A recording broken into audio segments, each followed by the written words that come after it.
Gujarat CM Narendra Modi ಸದ್ಭಾವನಾ ಉಪವಾಸ ಇಂದು 3ನೇ ದಿನಕ್ಕೆ ಕಾಲಿಟ್ಟಿದೆ.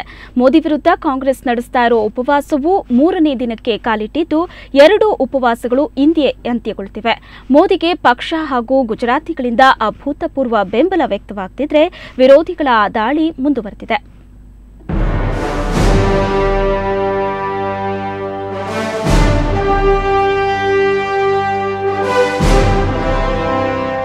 ಗುಜರಾತ್ ಸಿಎಂ ನರೇಂದ್ರ ಮೋದಿ ಆರಂಭಿಸಿರೋ ಸದ್ಭಾವನಾ ಉಪವಾಸವನ್ನ ಇವತ್ತು ಕೊನೆ ಮಾಡಲಿದ್ದಾರೆ. ಉಪವಾಸದ 3ನೇ ದಿನವಾದ ಇಂದೂ ಸಹ ಪ್ರಮುಖ ನಾಯಕರು ಹಾಜರಾಗುವ ಸಾಧ್ಯತೆ ಇದೆ.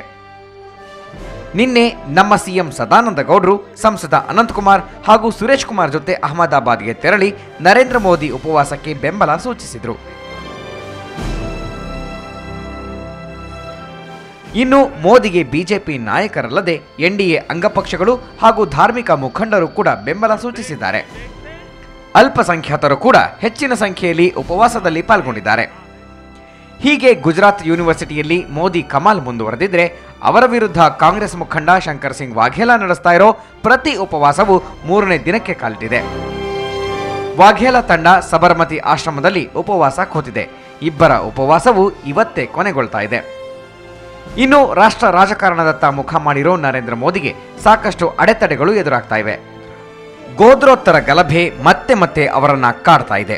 ಸಾಮಾಜಿಕ ಕಾರ್ಯಕರ್ತೆ ಮಲ್ಲಿಕಾ ಸಾರಾಭಾಯಿ ಮೋದಿ ವಿರುದ್ಧ ಹೋರಾಟ ಶುರು ಮಾಡಿದ್ದಾರೆ. ಮೋದಿ ತಮ್ಮ ವಕೀಲರಿಗೆ ಲಂಚ ಕೊಟ್ಟಿದ್ದಾರೆ ಅಂತ ಗಂಭೀರ ಆರೋಪ ಮಾಡಿದ್ದಾರೆ. ಅದೇನೇ ಇರಲಿ, ನಂಬರ್ 1 ಸಿಎಂ ಅಂತಲೇ ಹೆಸರು ಮಾಡಿರೋ ಮೋದಿ ಬಿಜೆಪಿಯ ಪಿಎಂ ಅಭ್ಯರ್ಥಿಯಾಗಿ ರೂಪುಗೊಳ್ತಿದ್ದಾರೆ. ತಮ್ಮ 3 ದಿನಗಳ ಉಪವಾಸವನ್ನ ರಾಷ್ಟ್ರ ರಾಜಕಾರಣಕ್ಕೆ ಹೇಗೆ ಎನ್ಕ್ಯಾಶ್ ಮಾಡ್ಕೊಳ್ತಾರೆ ಅನ್ನೋದು ಸದ್ಯದ ಕುತೂಹಲವಷ್ಟೇ.